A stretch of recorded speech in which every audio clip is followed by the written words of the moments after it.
تو ولا یحیطون بشیء من علمہ الا بما شاء وسع کرسیہ السماوات والارض، کہ اس کی کرسی نے زمین و آسمان کو گھیرا ہوا ہے۔ تو یہ آیات متشابہات میں سے ہے، یعنی آیات متشابہات ان آیات کو کہتے ہیں جن کے ظاہری معنی کا قصد نہیں کیا جاتا، ظاہری الفاظ کچھ اور ہوتے ہیں لیکن مفہوم اصل میں کچھ اور ہوتا ہے۔ تو ایسا نہیں ہے معاذ اللہ کہ اللہ تعالیٰ نے ایک، جیسے میں کرسی پہ بیٹھا ہوں ایسی کرسی اللہ تعالیٰ اس پہ براجمان ہے اور اس کرسی اتنی بڑی ہے کہ اس نے زمین و آسمان کو گھیر رکھا ہے، ایسا نہیں، بلکہ یہاں مراد یہ ہے کہ اللہ تبارک و تعالیٰ کے علم اور اللہ کی قدرت نے پوری کائنات کا احاطہ کیا ہوا ہے۔ ذرا سی توجہ فرمائیے گا، بہت اہم مسئلہ یہ میں نے آج خاص عقائد کا مسئلہ اس لیے لیا کہ ہمیں ان چیزوں کی معلومات کا ہونا بہت ضروری ہے، ذرا سی لغزش ہمارے ایمان میں خلل کا سبب بن سکتی ہے۔ یہاں ذرا سی تفصیل ذہن میں رکھیں، ایک اللہ کی ذات ہے، ایک اللہ کی صفات ہے۔ اللہ تعالیٰ کی ذات میں غور کرنے سے نبی کریم صلی اللہ علیہ وسلم نے منع فرما دیا۔ آپ نے ارشاد فرمایا اللہ کی صفات میں غور کرو، اللہ کی ذات میں غور نہ کرو، اس لیے کہ عقل اللہ کی ذات کا ادراک نہیں کر سکتی۔ لیسا کمثلہ شیء، قرآن میں ہے اللہ کی مثل کوئی شے نہیں ہے۔ جب نہیں ہے تو اب اللہ کا تصور کیسے آئے گا کہ اس کی ذات کیسی ہے؟ نہ وہ انسانوں کی طرح ہے، نہ کسی جانور سے مشابہ ہے، نہ کسی بے جان شے سے مشابہ ہے۔ تو ہمارے ذہن میں اسی کی تصویر آتی ہے جس کا پہلے ایک تصور ہمارے ذہن میں ہوتا ہے۔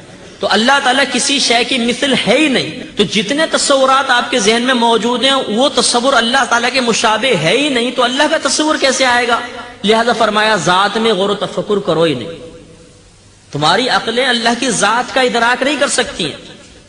ہاں صفات میں غور کرو، اس کے علم کے بارے میں غور کرو، قدرت کے بارے میں، اس کی قہاریت، اس کی جباریت، اس کی رحمانیت کے بارے میں غور کرو۔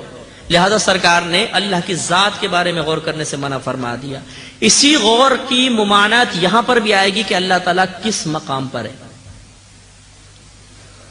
بھئی اللہ تعالیٰ جسمانیت سے پاک ہے، اس کے بارے میں یہ تصور نہیں کر سکتے کہ وہ کہاں ہے۔ ذات میں غور کرنے سے منع کر دیا نا، زمین پر ہے، آسمان پر ہے، یہاں ہے، وہاں ہے، یہ ہم بالکل کچھ بھی غور نہیں کر سکتے۔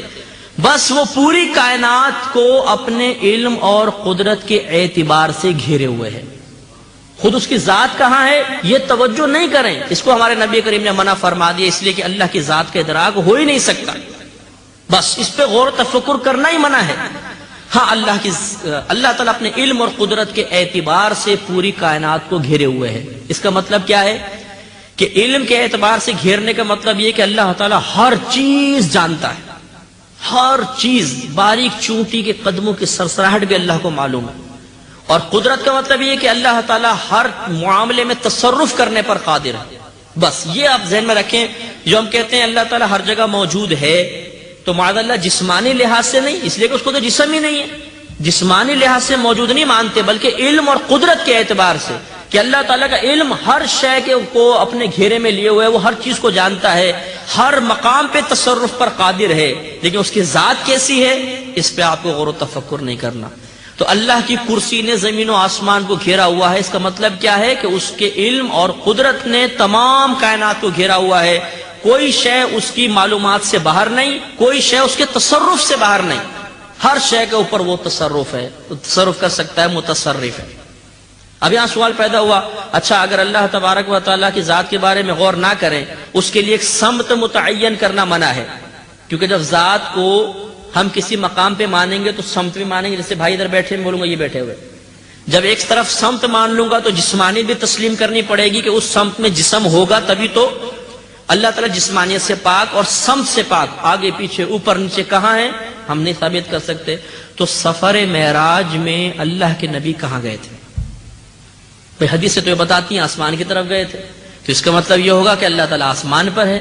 اب اگر آپ آسمان پہ مان لیں تو اللہ تعالیٰ کے لیے زمین خالی ماننی پڑے گی، آسمان پہ اللہ تعالیٰ کے وجود کو ماننا پڑے گا، کفر ہے۔ تو پھر نبی کریم اوپر لینے کیا گئے تھے؟ تو اعلیٰ حضرت امام اہل سنت فرماتے ہیں خرد سے کہہ دو کہ سر جھکا لے۔ خرد کہتے ہیں عقل کو، کہ خرد سے کہہ دو کہ سر جھکا لے، گمان سے گزرے گزرنے والے، جہاں تک آپ گمان کر سکتے ہیں کرتے جائے، اور نبی کریم اس سے بھی آگے نکل گئے۔ خرد سے کہہ دو کہ سر جھکا لے، گما سے گزرے گزرنے والے، پڑے ہیں یہاں خود جہت کو لالے، کسے بتائے کہاں گئے تھے۔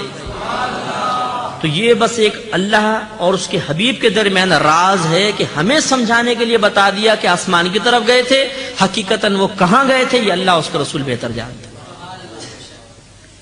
تو معجزہ کا مطلب ہی ہوتا ہے جو عقلوں کو عاجز کر دے۔ اب عقل عاجز ہو گئی، ارے آسمان پہ گئے اور اللہ تعالیٰ آسمان پر ایک جگہ نہیں ہے، تو پھر ہمیں تو سمجھ میں نہیں آ رہا۔ تو معجزہ وہی تو ہوتا ہے جو عقل میں نہ آئے۔ یہی اس بات کی دلیل ہے کہ یہ معجزہ تھا، اگر آپ کی عقل میں آتا تو معجزہ کہاں رہتا؟ تو معجزہ ہوتا ہی وہ ہے جو سمجھ میں نہ آئے۔ سرکار نے انگلی سے چاند کے 2 ٹکڑے کیے، عقل تسلیم کرتی ہے؟ سرکار نے انگلیوں سے پانی کے چشمے جاری کر دیے، عقل تسلیم کرتی ہے؟ نہیں، لیکن معجزہ ہے، عقل کو عاجز کر دینے والا ہے، ماننا پڑے گا۔ تو اس طرح شب معراج کا معاملہ ہے۔ لہذا جو بعض ہمارے نادان بھائی یوں کہہ دیتے ہیں، ارے جی نیلی چھتری والا جانے، یا بولتے ہیں جی اوپر آسمان ہے نیچے آپ ہیں کرم فرما، اوپر اللہ ہے نیچے آپ ہیں کرم فرما دیں، معاذ اللہ معاذ اللہ۔ اب یہ کہنا کہ اوپر اللہ ہے نیچے آپ ہیں، اس کا مطلب نیچے حضرت بیٹھے ہوئے ہیں، اللہ تعالیٰ اوپر ہی ہے، تو یہ جسمانیت ثابت کر دی، جائز نہیں۔ یوں ہی بیان کرتے ہوئے اس طرح اشارہ کرنا، یہ میں کفر نہیں کہہ رہا ہوں، لیکن مناسب نہیں ہے کہ لوگوں کے ذہن میں ایک تصور آئے گا کہ اللہ تعالیٰ آسمان پر ہے، اس لیے اشارہ نہیں کرنا چاہیے کہ وہ اللہ تعالیٰ کی کیا شان ہے، یوں اشارہ بھی کر دیا دیکھ بھی لیا، یہ مناسب نہیں۔ اللہ تعالیٰ کے لیے جسمان، ہاں اوپر دیکھتے ہیں تو یہ جسمانیت اللہ تعالیٰ کے لیے ثابت ہم نہیں کر سکتے ہیں۔ تو لہذا اللہ تبارک و تعالیٰ اپنے علم و قدرت کے اعتبار سے پوری کائنات کا احاطہ کیے ہوئے ہے، یہ ایمان رکھنا ہم پر لازم ہے۔